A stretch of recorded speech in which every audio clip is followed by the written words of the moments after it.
अभी तक मधुबनी से बीजेपी सांसद अशोक यादव के लापता बेटे विभूति कुमार यादव का सुराग हासिल नहीं कर पाई है। विभूति कुमार यादव सांसद के दरभंगा आवास से लापता हो गए। जानकारी के अनुसार विभूति दिल्ली में लॉ की पढ़ाई करते हैं। 15 जून की सुबह आवास परिसर के अंदर टहल रहा था और इसी दौरान वो गायब हो गया। खोजबीन शुरू की गई लेकिन विभूति का कुछ पता नहीं चला। विभूति का मोबाइल फोन भी घर के अंदर मिला। परिजनों ने दरभंगा के लहेरिया सराय थाने को सूचना दी, लेकिन 24 घंटे से ज़्यादा का वक्त बीत जाने के बावजूद पुलिस कुछ पता नहीं कर पाई है। वहीं सांसद ने बेटे का पता लगाने वाले को इनाम देने की घोषणा की है।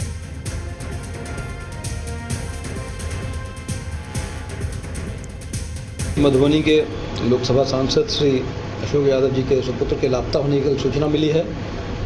उस पर कानूनी प्रक्रिया अंतर्गत एफआईआर दर्ज कराते हुए उनकी रिकवरी के लिए सारे प्रयास किए जा रहे हैं, ढूंढा जा रहा है, सीसीटीवी फुटेजेस खंगाला जा रहा है। मोबाइल भी उनका घर पे ही प्राप्त हुआ है, मोबाइल लेकर वो नहीं गए हैं, जैसा उनके पिताजी के द्वारा बतलाया गया। मोबाइल को हमें दिखाया भी गया, इसलिए तकनीकी अनुसंधान में थोड़ा विलम्ब हो रहा है। मगर सीसीटीवी के आधार पर, पूछताछ के आधार पर, वो यहाँ रहते भी नहीं थे, उनका कोई मित्र या ऐसा कोई संपर्क यहाँ व्यक्तिगत नहीं है जिनके पास उनके जाने की संभावना हो। इसलिए सीसीटीवी के आधार पर उनको ढूंढा जा रहा है।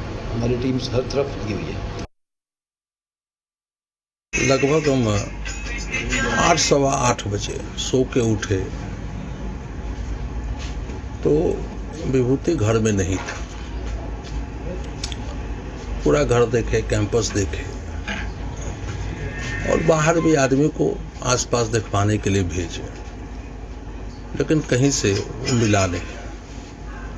उसके बाद जितने हमारे रिश्तेदार थे या शुभचिंतक थे, उन लोगों के यहाँ फ़ोन किया गया, गांव में फ़ोन किया गया कि भाई गांव में तो नहीं किया है, उसके मामा के यहाँ फ़ोन कर गया या अन्य जगह फ़ोन किया, पता लगा कि नहीं है।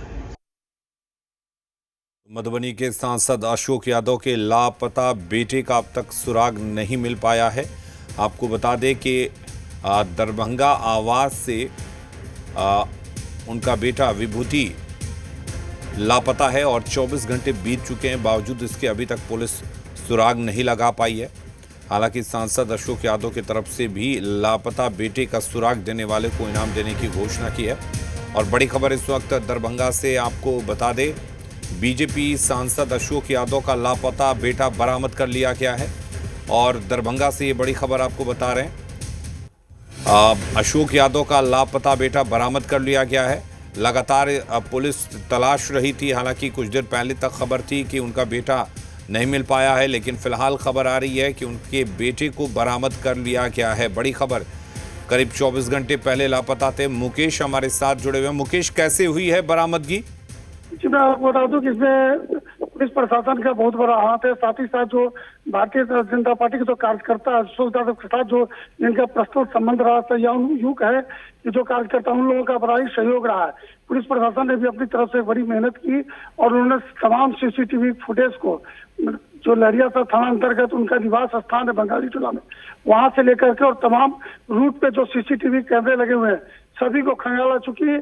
मोबाइल उनके पास नहीं था विभूति के पास, तो पुलिस को परेशानी हो रही थी।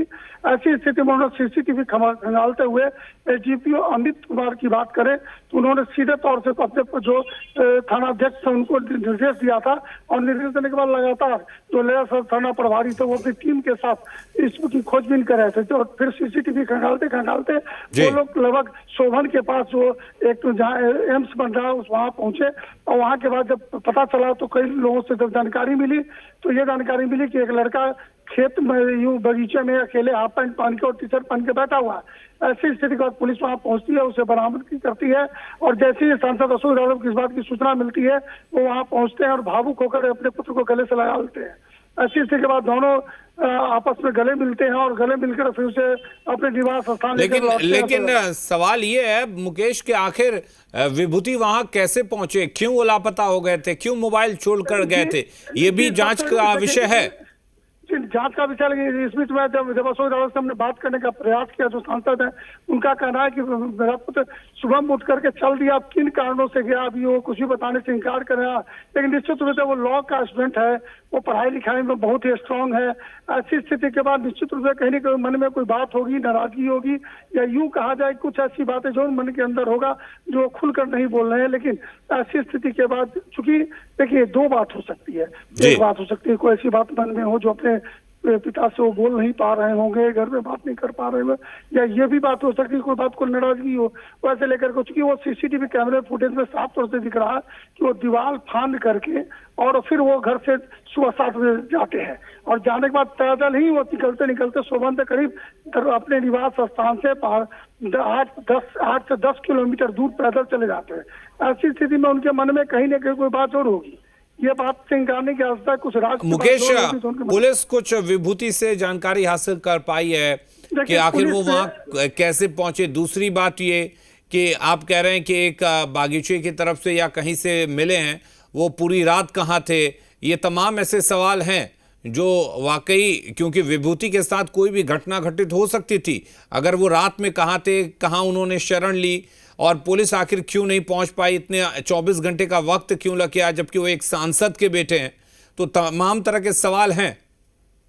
जी निश्चित रूप से एक बड़ी पुलिस पर भी एक बड़ा सवाल है, चूंकि सांसद के पुत्र का लापता होना और उसका पुलिस के द्वारा 24 घंटे तक पता नहीं लगा पाना, यूं कहे 36 घंटे की बात अब करें तो नहीं पता लगाना अपने आप में एक बड़ा बात है। लेकिन निश्चित रूप से ये बात कहा जा सकता है कि रात भर रहने की बात जो कह रहे हैं, ऐसी स्थिति में जब हमने अशोक यादव से बात करने का प्रयास किया है तो उन्होंने साफ तौर से कहा कि लड़का अभी थोड़ा सा नर्वस है, रात भर लगता है रात में खाया नहीं है और उसके शरीर पे मच्छर के काटने के निशान है, तो निश्चित रूप से वो जंग उसी इलाके में भटकता होगा, रात में भटक रहा होगा, कहीं पर अकेले सोया होगा। इन सब बातों की बात अशोक यादव जो सांसद है वो कह रहे हैं। लेकिन सबसे बड़ी बात है कि पुलिस की बात करें तो पुलिस अपनी तरफ से पूरी तत्पर थी, क्योंकि देखिए जो उनको खोजने की जो प्रक्रिया है, उनके पास सोशल मोबाइल था, न कोई सूत्र था, न कुछ इनका यहाँ पर था। चलिए मुकेश, बहुत शुक्रिया आपका तमाम जानकारी देने के लिए। और यहां रुक रहे हैं एक छोटे से ब्रेक के लिए।